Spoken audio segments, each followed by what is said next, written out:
God's message as it came to Micah of Moresheth. It came during the reigns of Jotham, Ahaz, and Hezekiah, kings of Judah. It had to do with what was going on in Samaria and Jerusalem. God takes the witness stand. Listen, people, all of you. Listen, earth, and everyone in it, the Master, God, takes the witness stand against you, the Master from his holy temple. Look, here he comes. God, from his place. He comes down and strides across mountains and hills. Mountains sink under his feet, valleys split apart, the rock mountains crumble into gravel, the river valleys leak like sieves. All this because of Jacob's sin, because Israel's family did wrong. You ask, so what is Jacob's sin? Just look at Samaria, isn't it obvious? And all the sects and religion shrines in Judah, isn't Jerusalem responsible?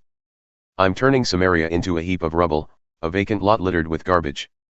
I'll dump the stones from her buildings in the valley and leave her abandoned foundations exposed.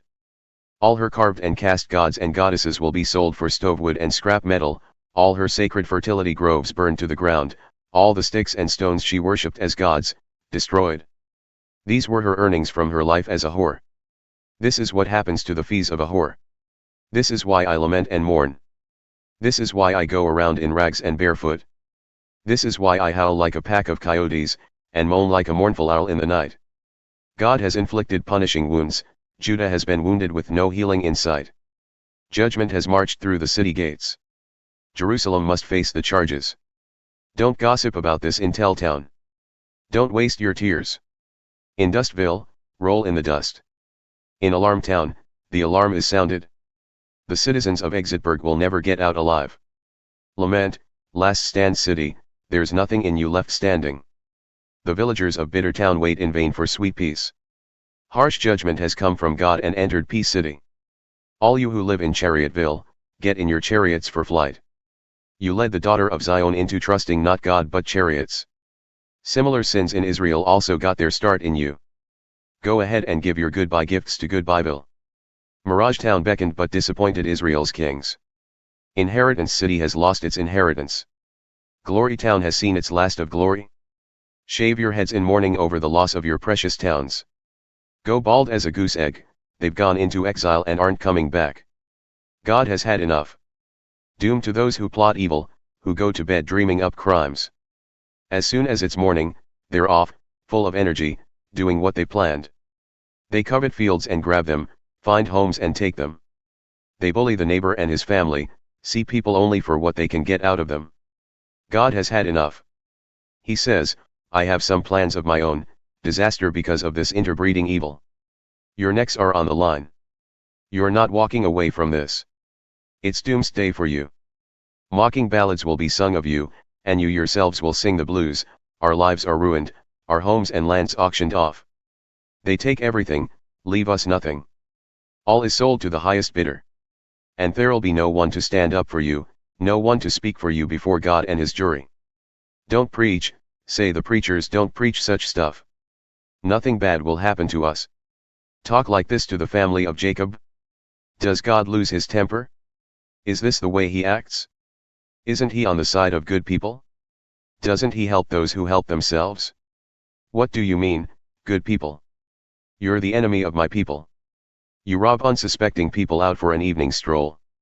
You take their coats off their backs like soldiers who plunder the defenseless. You drive the women of my people out of their ample homes. You make victims of the children and leave them vulnerable to violence and vice. Get out of here, the lot of you.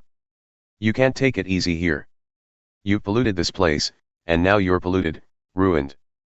If someone showed up with a good smile and glib tongue and told lies from morning to night, I'll preach sermons that will tell you how you can get anything you want from God, more money, the best wines.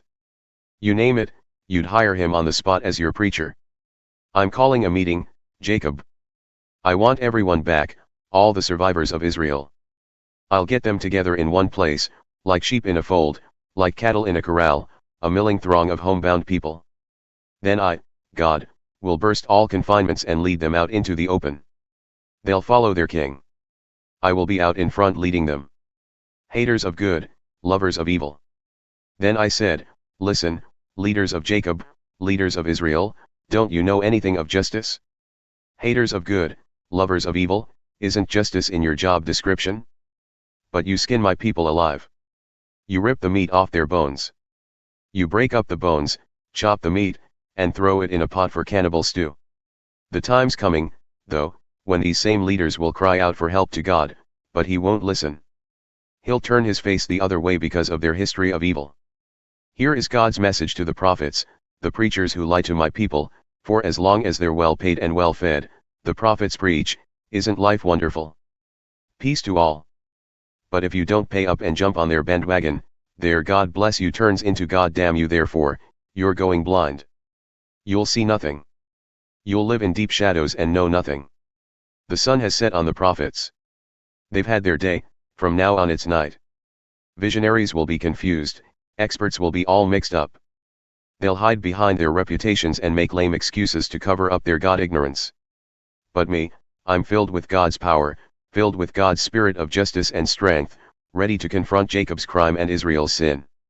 The leaders of Jacob and the leaders of Israel are leaders contemptuous of justice, who twist and distort right living, leaders who build Zion by killing people, who expand Jerusalem by committing crimes.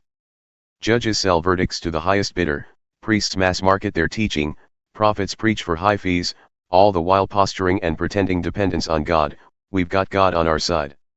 He'll protect us from disaster. Because of people like you, Zion will be turned back into farmland, Jerusalem end up as a pile of rubble, and instead of the temple on the mountain, a few scraggly scrub pines.